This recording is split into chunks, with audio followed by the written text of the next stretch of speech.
Thank you. Thank you for saying something. Have I been on mute the whole time? I hope not.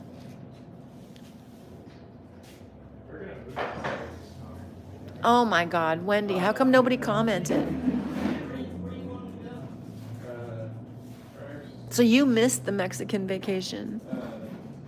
All right, well, this is going to record. It records. So when I'm done by tomorrow morning, it'll be online. It'll be on YouTube. So I can't believe it. Well, like I said, I have been retired for 10 years, and who the hell am I to think that I can sit and do anything for 4 hours consistently? No wonder I was exhausted.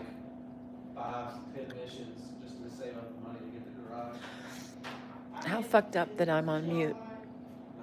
Oh well, I don't care.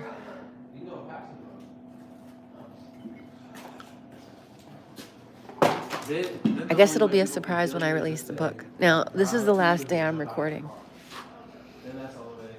because I have another week to get my house in order for the house sitter to come and take care of shit, and then I get on the boat and I'm gone. And then the first part of January, I should have Betrayed ready to go. So you want the tables to be lined up on the wall? Probably ready for upload. Probably ready for publication. So it'll be ready in February, like I said. Right here actually looks decent to me. Okay. Tables are gone. All right. Like waiting on it, I'm like that they are not saying. Okay, it's been 5 minutes. Let's get back. Oh man, did you bring the cleaner out here? Everything good?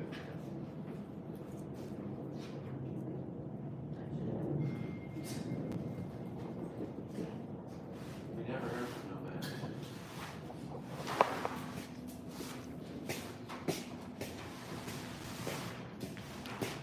Where did I see that trash can go? Oh. I'm doing great. Thank you.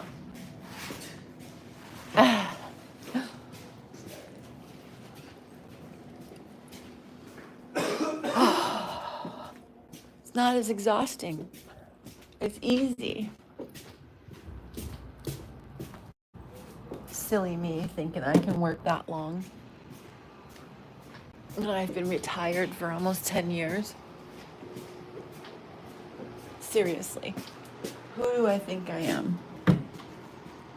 Like I'm gonna go back and get a job or something. Seriously? Like have you seen my silhouette? Sheesh. All right, let's get this going. Whew. Nice little. Uh-oh.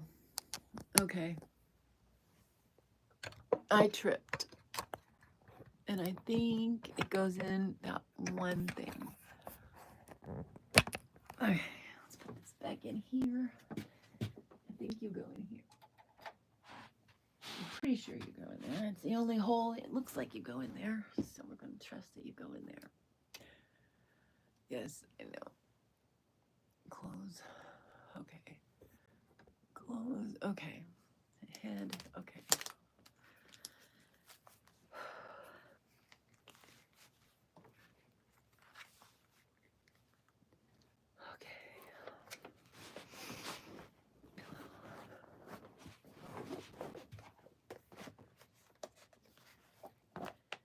Consented treatment, right, that's where we are.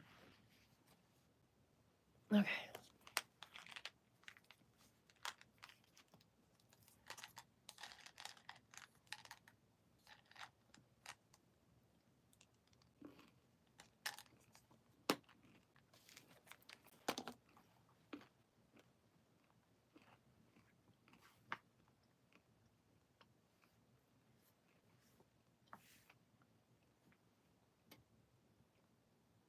Consent to treatment. The Lupron years. Shortly after surgery in 1991, my mother implied husband-to-be, number 7, Don Johnson, into assisting me in retrieving my medical records for the doctors to determine my treatment. The doctors at the Monterey Park Hospital were extraordinarily concerned about both the surgical records from my laparotomy in 1988, as well as the medical notes on the Daniken. I'm sorry.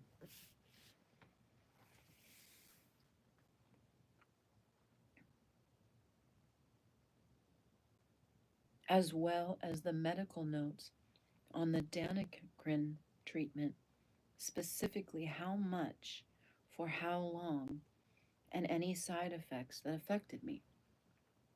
It was during this process, June 1991 through February 1992, that I requested my military records from both the Veterans Administration and Shaw Air Force Base Hospital.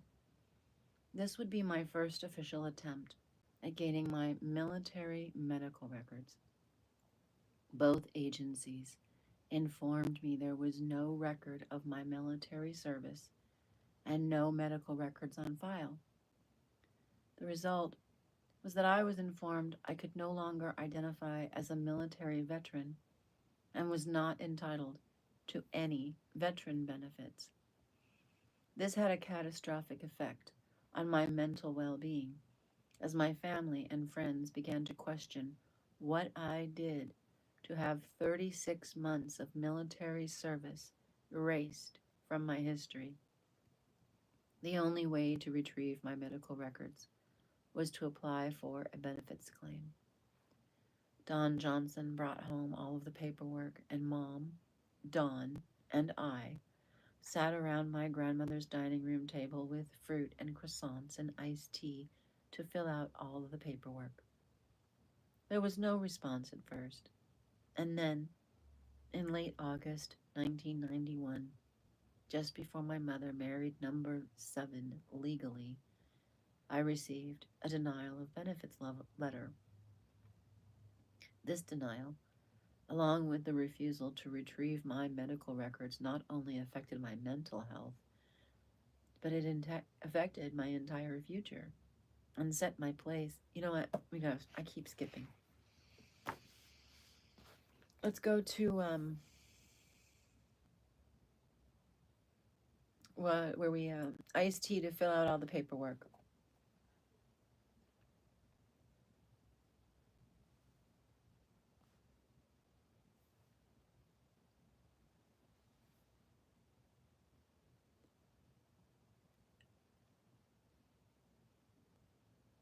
Yeah, that's the part.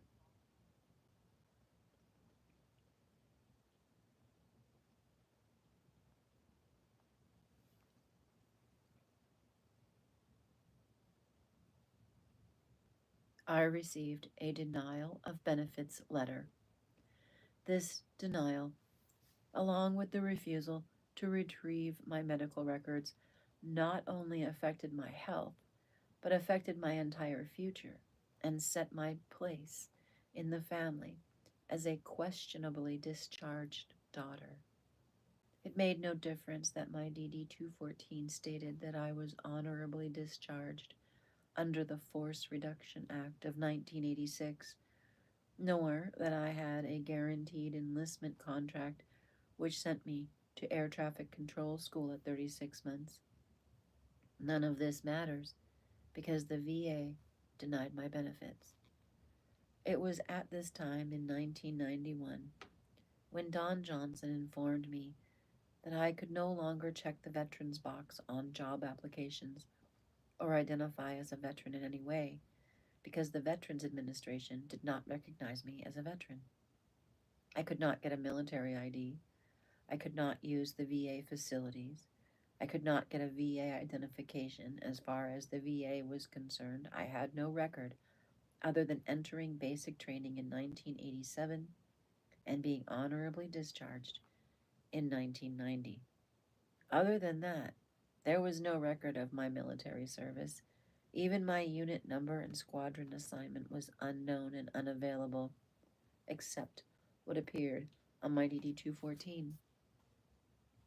The entire episode sent my mother and my grandmother into an eternal rage over my military service, and from this point on, I was constantly reminded of how I threw my life away and got absolutely nothing for serving in the U.S. military. Lupron Depot, endometriosis clinical trials. A caution on Lupron. Investigate the personality effects Lupron has on some women. Rage is a common side effect, as is Let's just start that whole thing over.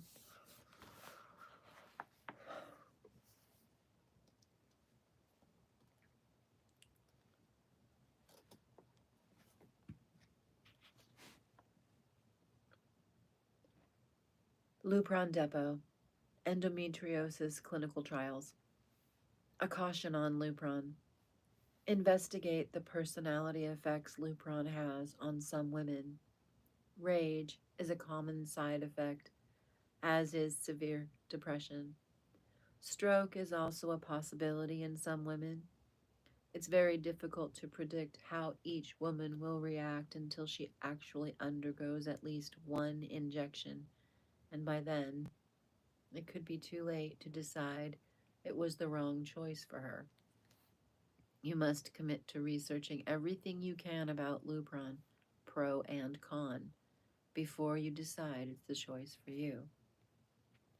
At first, my doctor visit 3 days after being discharged from surgery. No, I did that wrong. I did that totally wrong.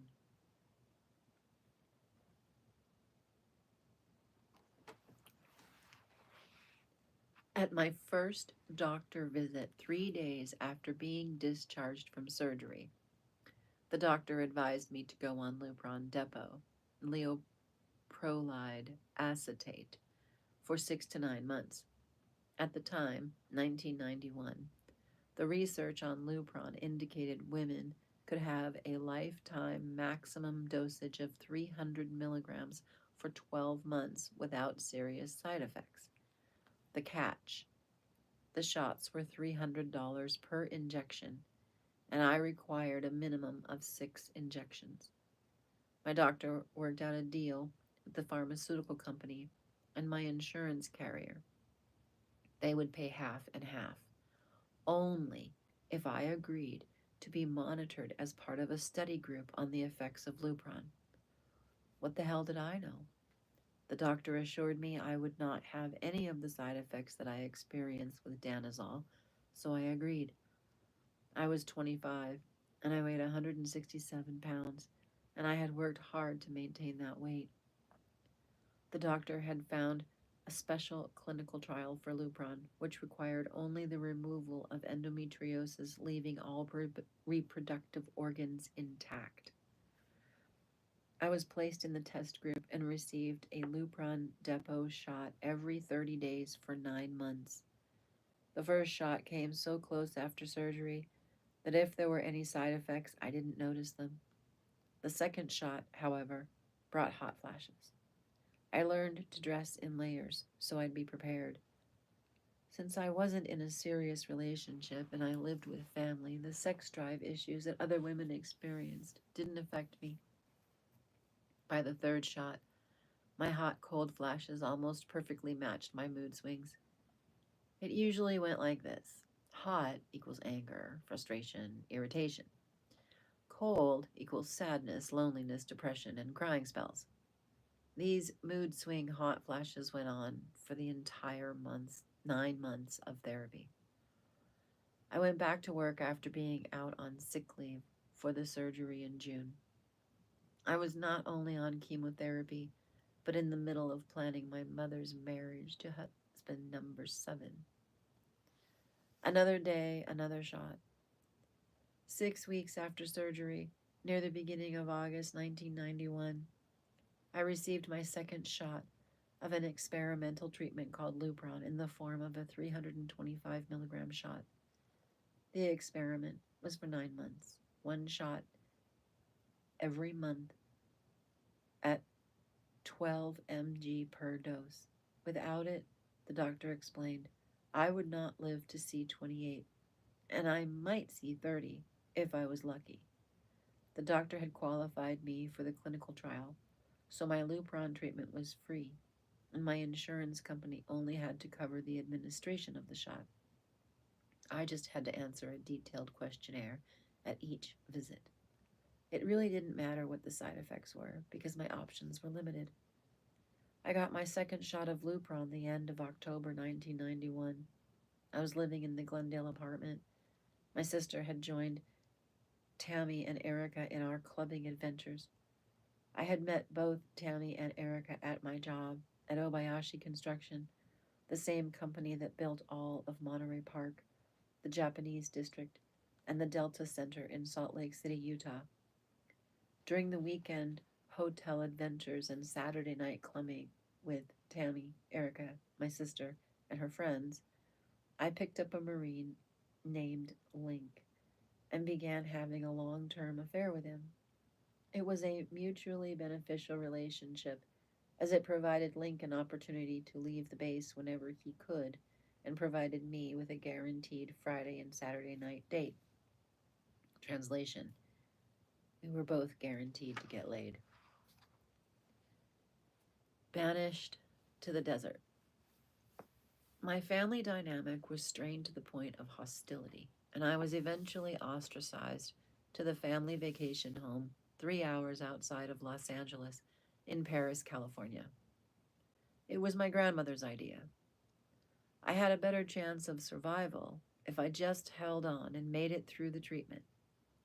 Having an affordable, safe place to wear out the migraines and the depression and the hot flashes and the night sweats would be easier with additional therapy, was achievable with the cottage.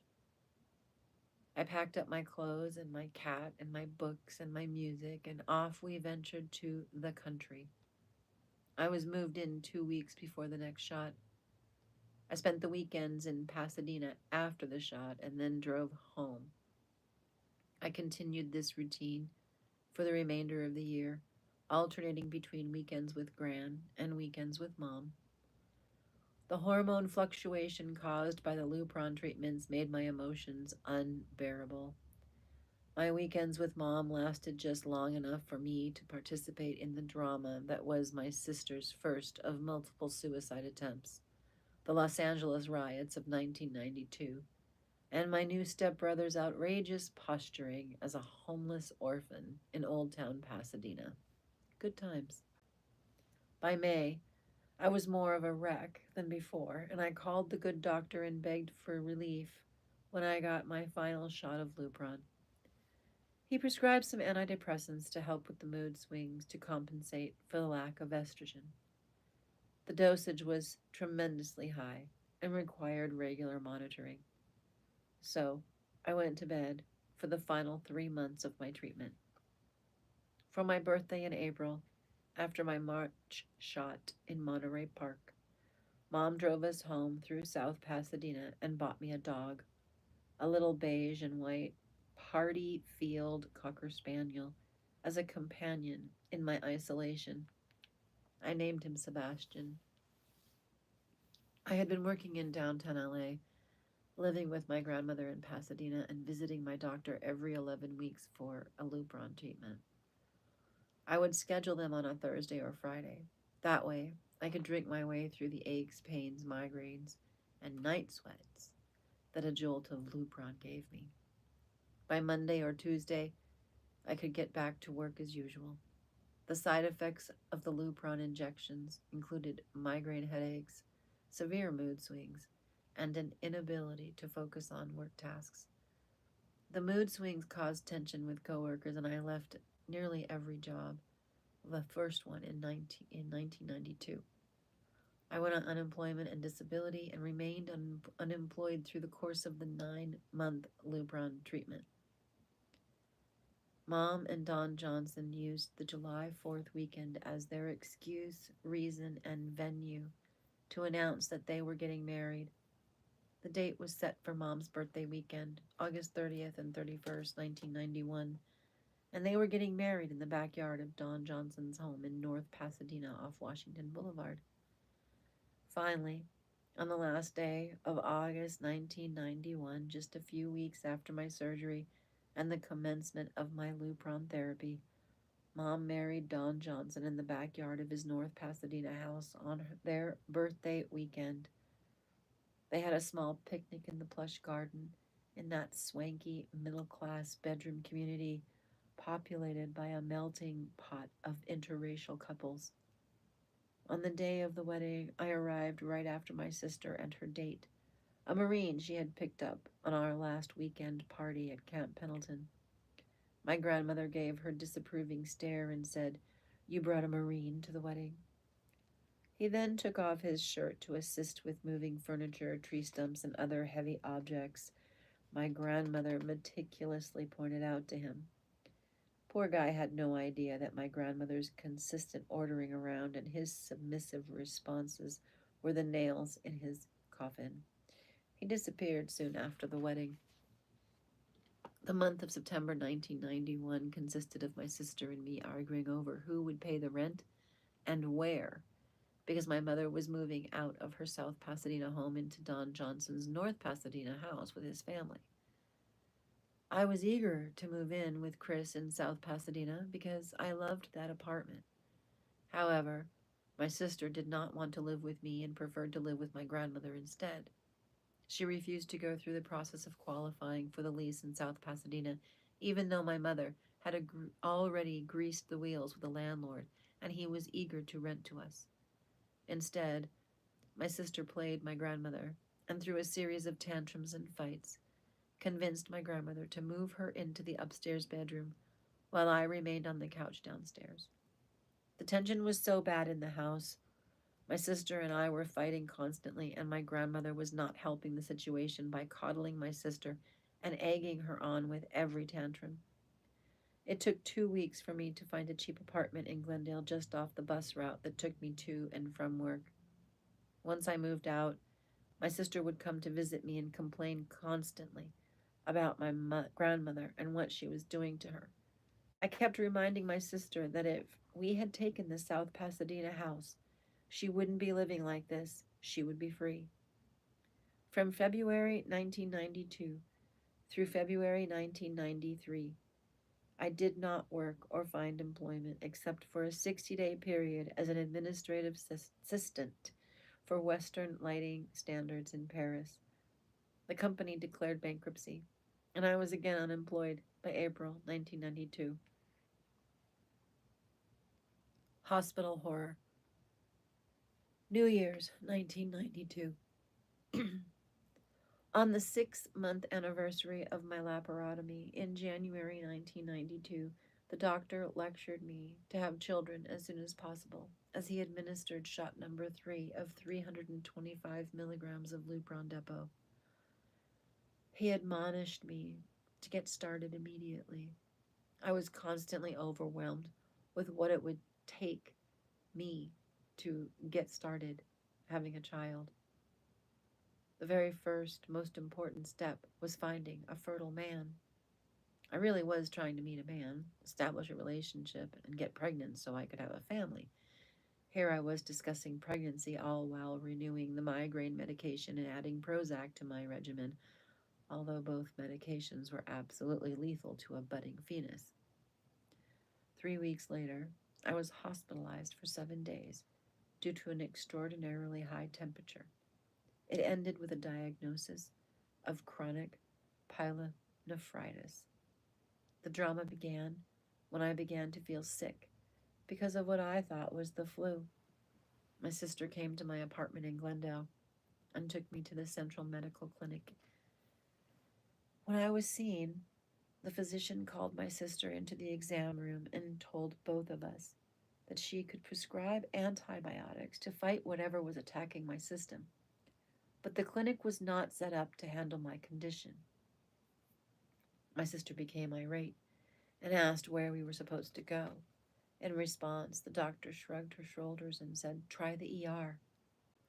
Chris took me back to our grandmother's condo on Catalina in Pasadena and deposited me on the couch.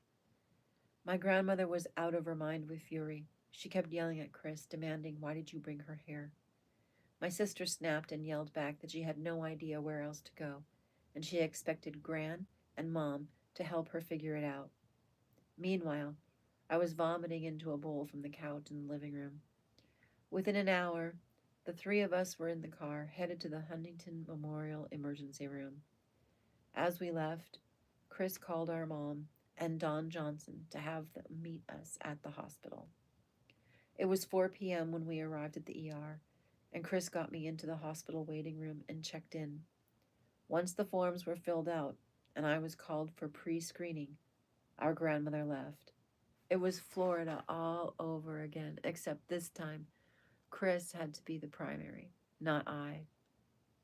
It was the first time in our lives the roles were reversed. Later, I found out that she had called Don Johnson for help, not our mother. When the nurse read my temperature, she immediately called for an IV, and I was sent back to the ER.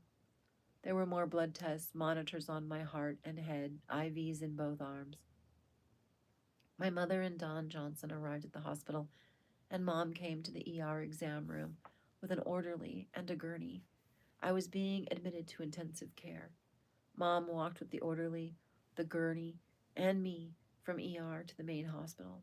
What I did not know in January 1992 was that the main corridors connecting the ER to the main hospital were under construction. It was now 5:30 p.m., and I was in a fevered state of hallucination. As we rolled down the hallway, Mom held my hand, and I watched the fluorescent lights float by above me. Very slowly, one, then two light bulbs were out as they floated by.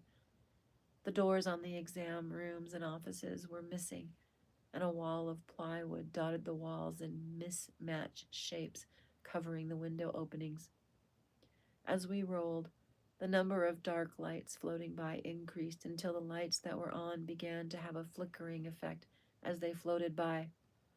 The hallway transformed as we rolled into an active construction zone, with no lights flying by, and the occasional strategically placed spotlight hung from the plywood walls.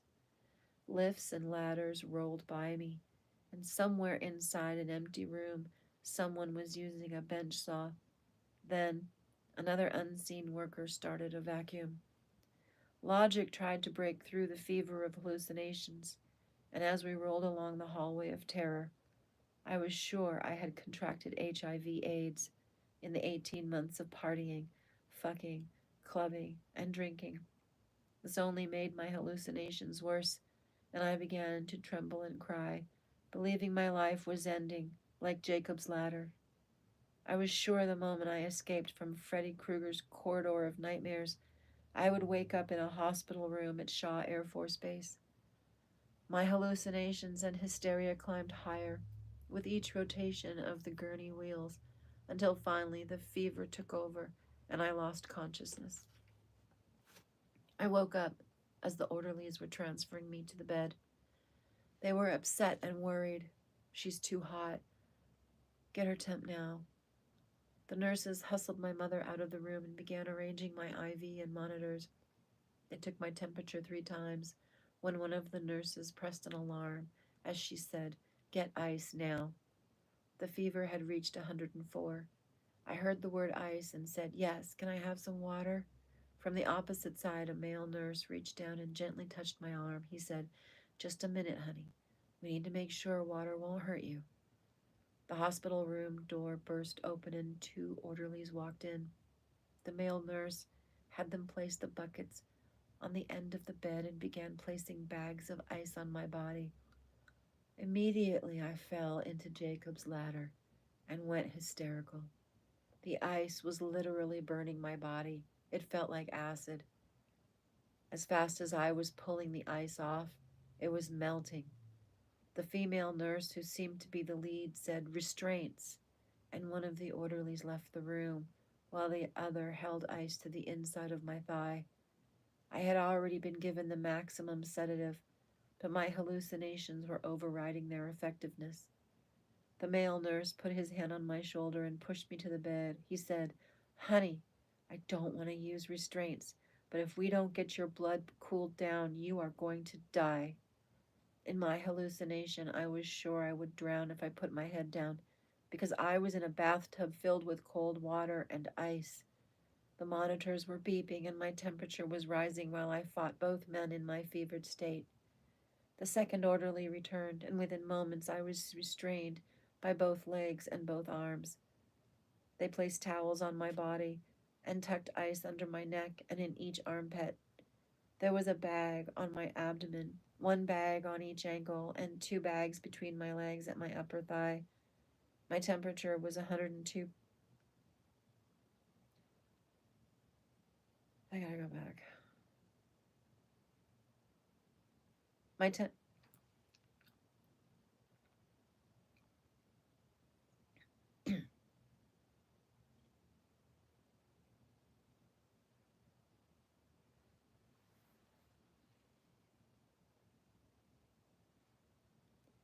My temperature was 104.2, and the ice was melting faster than they could place it on my body. It took 4 rounds of ice before my fever dropped to 102. I was freezing. A doctor was consulted, and they gave me another sedative, which thankfully put me to sleep. At breakfast, I woke to find my mother in the easy chair, a wet towel between my legs, and an intern with a breakfast tray standing by the bed. When I reached up my hand to the bed table, I found I was restrained. The monitors were quiet, and my temperature was still at 101.3. My mother jumped up, embarrassed that she was in a room with her child in restraints, and took the tray. "The towels are wet," I said after the intern left the room. She put the tray on the bed table and pulled the towels off. My temperature popped up to 101.4. She rushed out of the room and returned with a bucket of ice and a dry towel. She replaced the ice between my legs, and my temperature popped back down to 101.3. She looked at me and sighed. "Here, I can feed you," she said. She moved the bed to a sitting position and put a straw in the glass of water. The only other thing on the table was a cube of red jello. I drank the water through the straw and put my head back on the pillow. "How long am I supposed to be in these?" She sat down again and replied, "Until your fever breaks. Until then, you need to be in ice. And since you keep fighting everyone over the ice, you have to be restrained to save your life." We went back and forth over the restraints until the male nurse who restrained me came into the room. "Are we back?" he asked. I looked at Mom, and he said, "No, sweetie, I'm talking to you. Are you back from your fever trip?" I smiled and apologized. I asked him when I could be released, and he said he would release me on the condition that I keep the bags on my body until I reached 98.6 degrees. I agreed and behaved myself for the remainder of the hospital stay. For the first 5 days I spent in the hospital, the doctors fluctuated between kidney failure and chronic pyelonephritis, which must have been caused by the scarring of my kidneys. Scarring is a term used to describe the presence of endometriosis on an organ. 2 physicians, a urologist, and an infectious disease specialist continually speculated about endometriosis on my kidneys, but none would consider a side effect of Lupron. The second attempt at gaining my military medical records was made while I was hospitalized. The flurry of records requests to the Department of Defense and the Veterans Administration occurred because the physicians were sure I was missing information about my treatment. My gynecologist in Monterey Park was called and consulted to find out what he knew about my treatment. TAP Pharmaceuticals was contacted. Lupron was off the table. They flip-flopped between being sure I was given medication I did not know about by the U.S. military and being sure I just didn't remember what treatments I was given. My condition had never been seen before, featuring physical symptoms, fever, and vomiting, yet blood panels, ultrasounds, and MRIs that all came back normal. Since then, the National Lupron Victims Network has published FDA reports of pyelonephritis as a result or side effect of Lupron. Between January and April, everything I loved reminded me of Dan. All of the things we should have done and could have done. I was devastated over the inability to get and stay pregnant.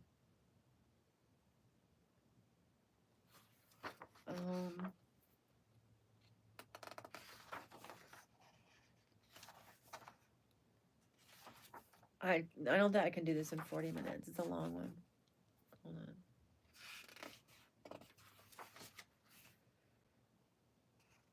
Yeah, let's just go on. Well, yeah, because the next one starts with I don't even know his last name.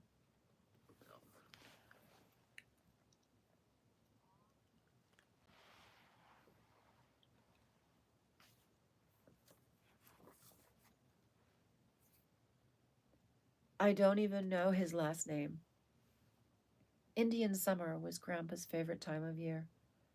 Late August through mid-October, every year from 1972 until he died in 1978, he would pick us up and take us to the cottage in Paris. We played in the desert while he puttered around the property laying bricks, pouring concrete, planting trees. In August of 1992, I was still living at the cottage, and I was 4 months post-treatment. My sister moved back to the city and was living with Mom in North Pasadena.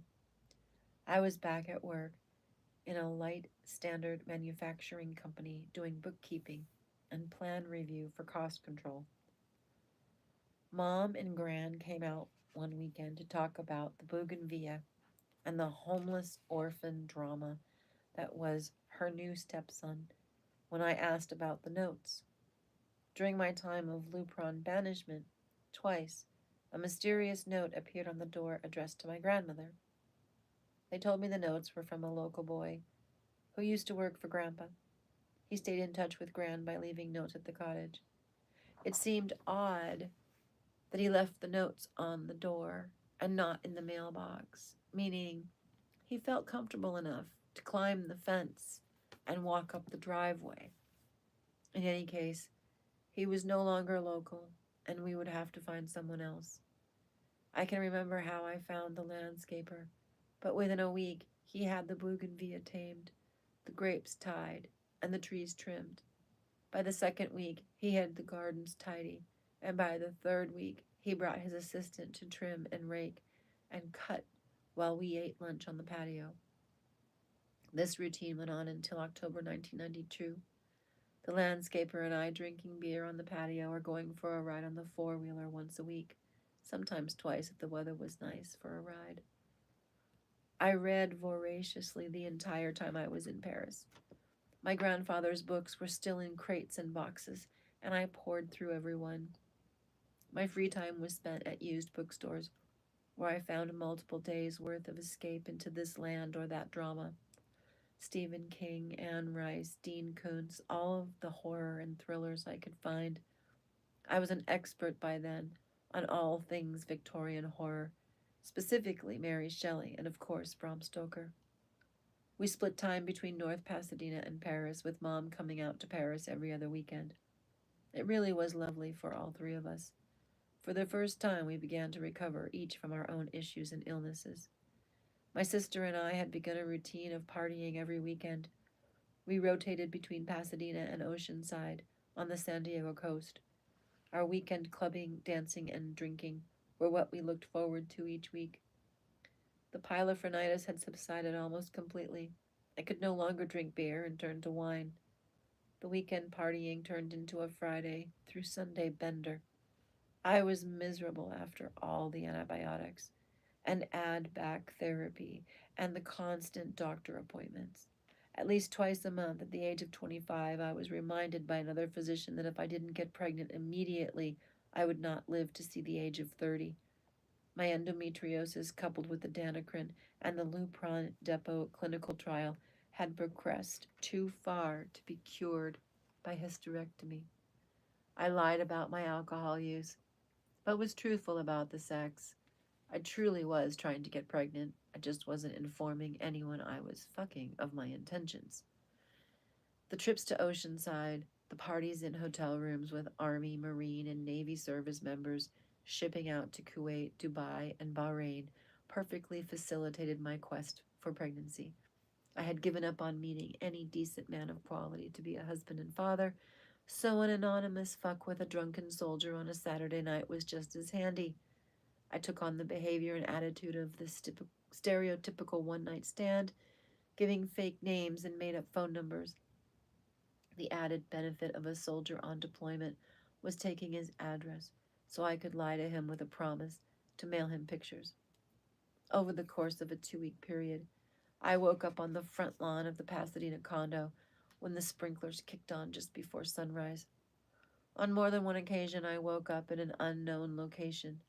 The first time it happened, I found myself completely naked on a bed in a room with a lava lamp and Pink Floyd's Learning to Fly playing very loud. I sat up to find a guy I recognized from the club the night before sitting on the floor naked by the stereo. I asked him where I was, and he said, "In my room." The bed had no sheets or blanket, so I lay back down and said, "Can I have a blanket?" He stood up and tossed a knitted afghan at me, and he walked out of the room. He said, "You need to leave." I lay back down with the afghan covering me. A few minutes later, I heard him walk back in. He said, "I'm serious. You really need to leave." Somehow, in the haze of club hopping, alcohol, and fucking guys in parking lots, I had separated from Erica. I didn't move. Instead, I replied quietly, "I can't leave until Erica is ready." He walked out of the room again and came back with a cordless phone, put it on the bed, and sat back down on the floor. "Your friend left a couple hours ago. You can call a cab." I sat up and wrapped the afghan around me. I asked him again, "Where am I?" He looked at me from the floor as though I were stupid. "In my room," he repeated, dripping with sarcasm. I'm not sure what happened, but the realization that I was stranded in a house somewhere in Southern California settled on me. "What city, genius?" I replied. "Oh," he said, "Arcadia." And then he just stared at me. So, I reached for my purse. "Which club did we meet at? Do you remember?" I fished my valet ticket from my purse as he recited the name on the front of the ticket. I smiled at him. "Great," I said. "So where is the cab going to pick me up?" His irritation over my predicament was palpable as I began fetching my clothes and getting dressed. He was silent as I put my clothes on. I sat on the bed to put on my shoes and looked at him. "Well?" I dialed the cab, and when the person asked for the pickup location, I handed him the phone. "Here, give the guy your address." He handed the phone back to me to give the drop-off location.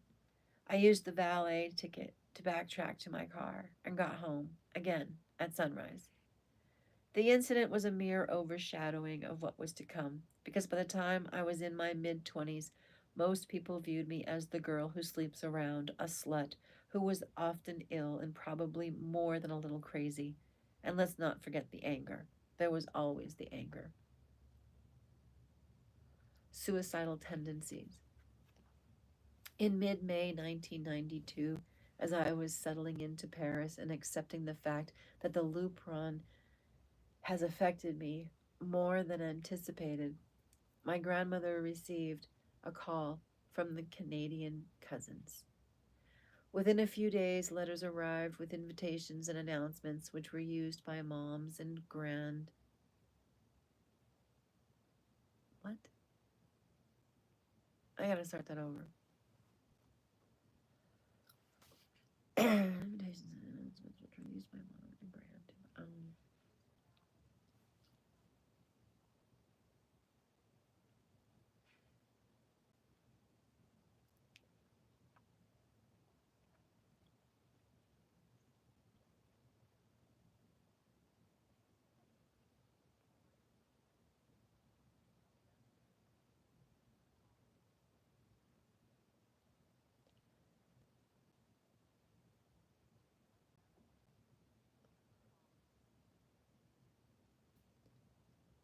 Within a few days, letters arrived with invitations and announcements, which were used by Mom and Gran to buy discounted grievance airline tickets on Air Canada to go back to Toronto. My grandmother began meeting with an attorney in Pasadena who would handle all immigration paperwork and passport for both my mother and my grandmother. My mother would have to travel under my grandmother's passport and ticket because she was a senior citizen and she was a U.S. citizen. My mother still carried a green card and did not have a passport. This theme would reemerge 12 years later for my mother as she continually lost her green card and or her license. My mother died without ever receiving a passport, not U.S. and not Canada. The fact that her husband-to-be was with them helped tremendously in the trip. However, it left his home and my grandmother's home empty of residents except for my sister and our two stepbrothers. While I was living in Paris, my sister was with my grandmother at the Pasadena condo, just as my grandmother had planned. However, it was not going the way my sister wanted it to go. My grandmother and my sister fought constantly. It was a never-ending battle, more and more nasty, with deeply barbed comments and accusations traded between my mother, my grandmother, and my sister. At this time, I was living in Paris, and my mother was in North Pasadena with Don Johnson. My sister was living with my grandmother in Pasadena, and they were fighting daily. My grandmother was stealing my sister's clothes, including her underwear. My grandmother was especially hard on my sister in the 2 weeks leading up to my mother and grandmother's flight to Canada, not only when she was assisting my mother and her suitcases, but my grandmother was also badgering her about packing my grandmother's belongings. My mother finally called and asked me to pack my grandmother so that my sister could have some relief. The plan after they left was that my sister would stay at the North Pasadena house with our stepbrothers, and I would stay at the Pasadena condo so that both homes would have residents. I would only go out to Paris once or twice while they were gone. My mom and my grandmother flew to Canada for a family funeral. My sister Chris swallowed several handfuls of aspirin, Tylenol with codeine, and Vicodin. When I arrived at Don Johnson's house that afternoon, she was in a state of hysteria. From the time my mother, her fiance, and my grandmother left for the airport, my sister was on the phone with my mother every check-in, crying and complaining about my grandmother. She was on and off the phone with my mother and grandmother, and they were demanding she track down information or other useless drama. She began fighting with me, and I walked away to the den and the computer to work on my book. When my mother finally stopped calling, my sister refused to talk to my grandmother. The drama this caused escalated every day, by every hour. During one of her particularly ugly conversations with my grandmother on the phone, I finally got her to calm down, and she ran off to the master bedroom and locked herself in the master bath. She had filled the bathtub and was finally becoming calm, or at least that's what I heard through the door. After an hour or so, when the phone stopped ringing and I didn't hear her shrill screaming into the receiver, I heard the bath water turn off. I left her alone for an hour. When I returned to check, she had moved from the master bathroom to the guest bed. That was when she informed me that she had taken most of the medication that was in my mother's bathroom. Did the bath help? I asked. No, she said. The pills did. I assumed she had found one of Mom's many pill bottles. My sister and I have only ever known my mother to have pill bottles. By the time we were in our late 20s, we only knew her to have Valium, sleeping pills, anxiety pills, things to calm her down, things to calm her stomach, pills to keep her functioning. From the time we were children, she had been on trazepam, Valium, Oxy, Pick a pharmaceutical which releases anxiety and relieves pain. Mom had it in her bathroom or her purse. The discussion of drugs in our home was ever present. My mother was adamant, as was my grandmother, that cocaine, heroin, and marijuana, all forms of drugs, were illicit, illegal, dangerous, life-threatening. They had no problem filling their medicine cabinets, overflowing onto the bathroom counter, bottles and bottles and bottles of prescription pills. It was around 1991 when my sister and I discovered that the majority of the pills my mother carried were either downers, such as Valium, or painkillers, such as Darvocet, hydrocodone, and OxyContin. The only pills my mother left behind in her Canadian trip that June 1992 were a handful of Darvocet, handful of Tylenol 3, which is actually codeine, and plenty of 800 milligram ibuprofen, because our soon-to-be stepfather worked for the Department of Defense and was former military, where ibuprofen is the magical pill that cures everything. I left her alone again, and when the sun went down and it was well past dinner time, I went to look for her again. Chris was vomiting into the bed when I walked in the room. I tried cleaning her up with a towel and asked what pills she took. All of them, she said. I went into Mom's bathroom and discovered she had taken at least 10 to 20 Tylenol 3 codeine, 10 to 20 750 millimeter. The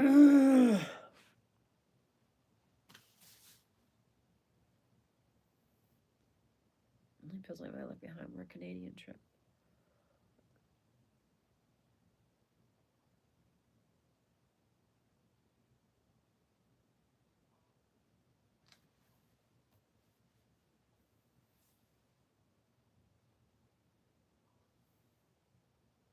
I went to Mom's bathroom and discovered she had taken at least 10 to 20 Tylenol 3 codeine, 10 to 20 750 milligram Darvocet, and I estimated that she took approximately 30 or so 800 milligram Motrin. When I returned from the master bedroom, I found her leaning over the side of the sofa bed, vomiting onto the floor. She was going into shock and her body was convulsing. She was vomiting and she kept trying to lay back, so I placed pillows behind her to keep her head in a position where the vomit would not suffocate her. She argued with me that she wanted to die and that she was better off dead. I left her alone for a moment and walked out of the room. I knew she needed an ER right then and there, but getting her into the car was an entirely traumatic experience. She had no muscle coordination, and as she tried to walk, she realized what she had done and began to cry. There was no one to call. There was no one to alert.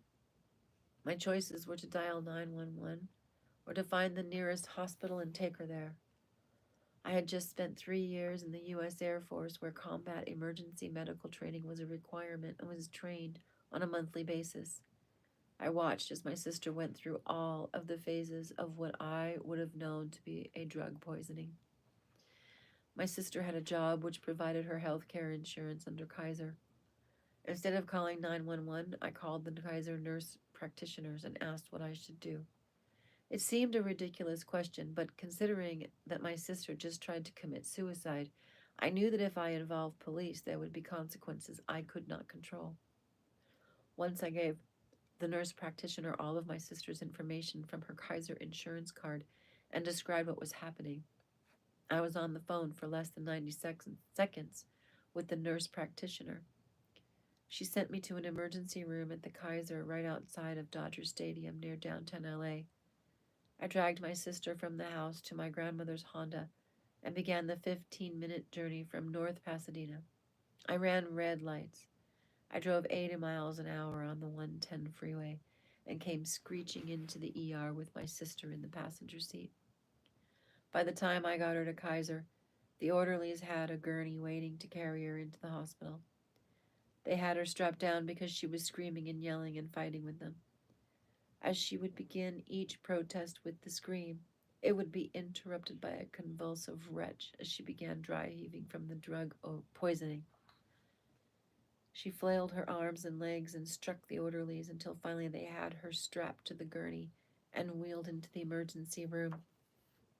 The nurse practitioner had already sent the notes from our 90-second conversation, and the doctors at the Kaiser ER were already prepared for a suicide.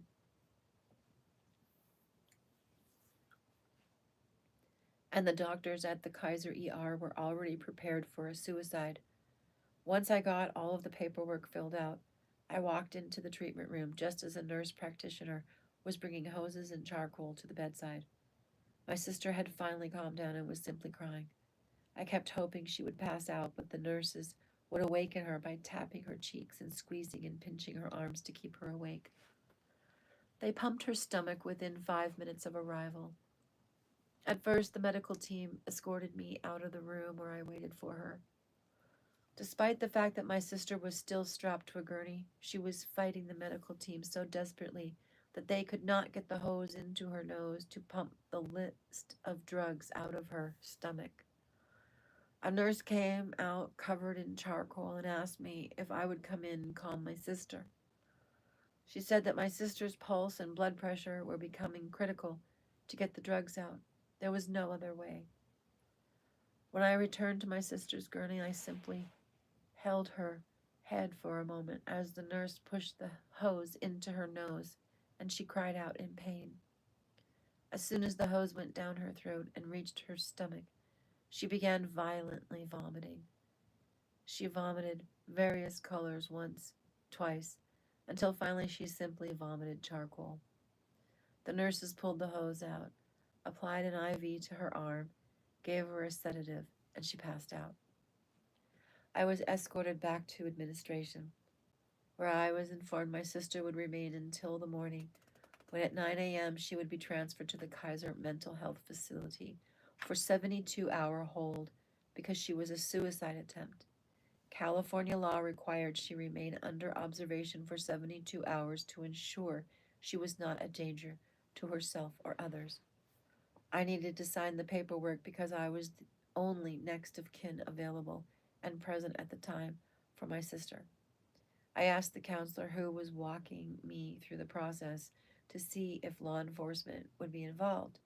She told me no, as long as my sister adhered to the program and followed the doctor's advice and counseling, then she would be fine. I went home after signing the paperwork under the firm belief that my sister would get through this without any involvement of the police. I went to the North Pasadena house, took a shower, changed clothes, and packed a bag for my sister that contained all of the essentials she would need for the next 3 business days. I arrived at the hospital at 8 a.m. She had been transferred to a room with several other women. When I found her, her first question was, "Will you take me home now?" I sat down on the side of her bed and allowed... Shit.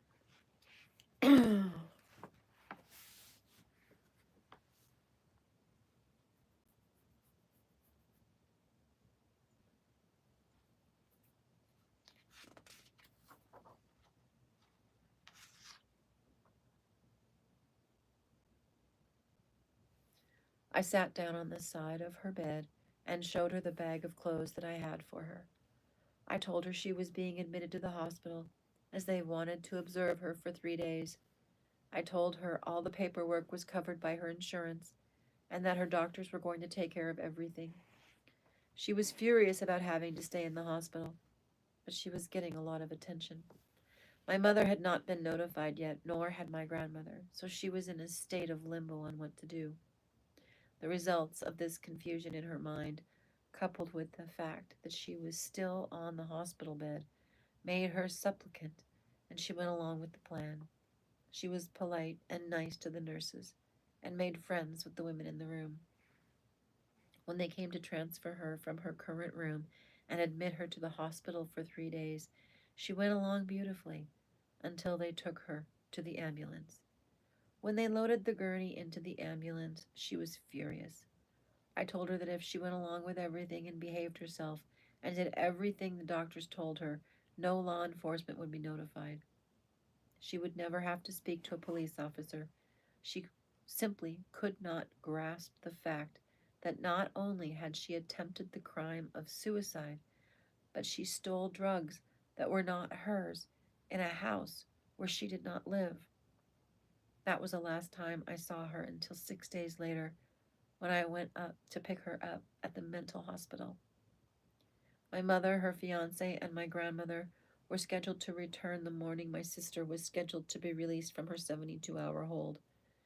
My plan was to lie about Chris's whereabouts to Mom and our grandmother and get her home by the end of the day. I was trying to get her to Paris so we could hide what had happened just a little bit longer. I do think she tried, probably, for the first few hours on that first day, but somewhere in the private transfer, she was identified as a suicide attempt, and soon she was being interviewed by a police officer and a social worker. That's when all hell broke loose. The next morning, she began a tirade of calling at 8 a.m., berating me, furious with me for signing off on the 72-hour hold. When I told her the choices were agree to sign and keep her in the Kaiser system, or refuse to sign and have law enforcement in the ER that night, the choice I made meant the difference between her being in a safe place versus being arrested, booked, and placed into the county mental health facility alongside criminals, prostitutes, and murderers. None of that mattered. All that mattered was she was furious at me, first for driving her to the ER and then for admitting her to the psychiatric ward. Because she was so angry and violent, and because she fought with everyone inside the facility, the doctors and nurses held her for an additional 72 hours. She was on the phone to me nearly every hour until the nurses cut off her phone privileges. I think she spent nearly 6 days in that facility until she finally calmed down enough that they would discharge her on the condition she checked in with a psychiatrist every day for the next 30 days. Mom and Gran came home the next day, and that's when the shit hit the fan. Chris got on the phone with my mother and then had a breakdown at the facility. I spent the remainder of her hold arguing with my mother and grandmother over how she got the pills and why I took her to the ER. The fact I put her in the hospital for suicide, which resulted in her being sent to jail for 3 days, was unforgivable. Faced with choices of let her die and take her to the hospital, I chose the same responsible option and went to the ER. My grandmother was beside herself with shame and embarrassment that my sister was in the psych ward. My mother yelled and screamed that I was entirely responsible for her condition because I didn't calm her down when Mom and Gran upset her. The twisted logic and how I, a woman undergoing a chemical chemotherapy trial, was responsible for my healthy adult sister was insane. While on the phone to my mother, Chris was demanding we rescue her and get her out, not understanding that she was being held under California law, that she took pills that weren't hers, and then attempted suicide in a home that was not hers. Yeah. I mean, there's a page and a half left, but I'm too tired. I'm already messing up enough. And it's been 2 hours, so hold on. It was not hers. So now we're going to start on the very next page at the very top of the page. Right here. I have no idea. It is chapter... Okay, so we're in chapter 3. And it's called Sex and Drugs. And we are now in...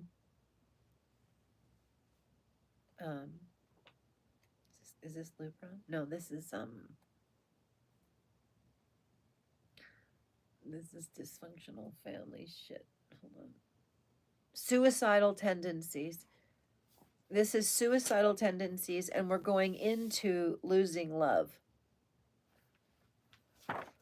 So that's a big one too, because hold on. Chapter 3, Mexican consent, hospital horror.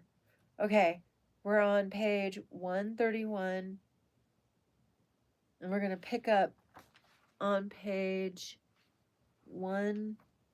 Wait. Losing Love is on 140. Losing Love is on 140, 139. We're picking up at the top of page 149, and then we're going into Losing Love, which is on page 140.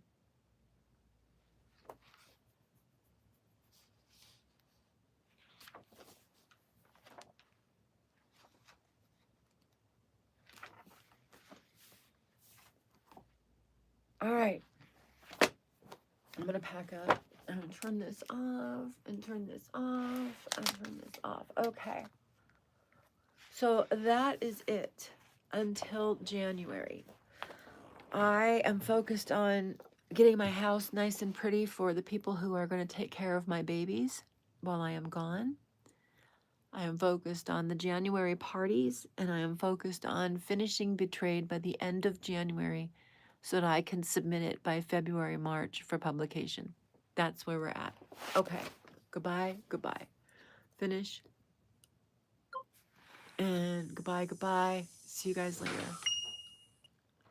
How do I X?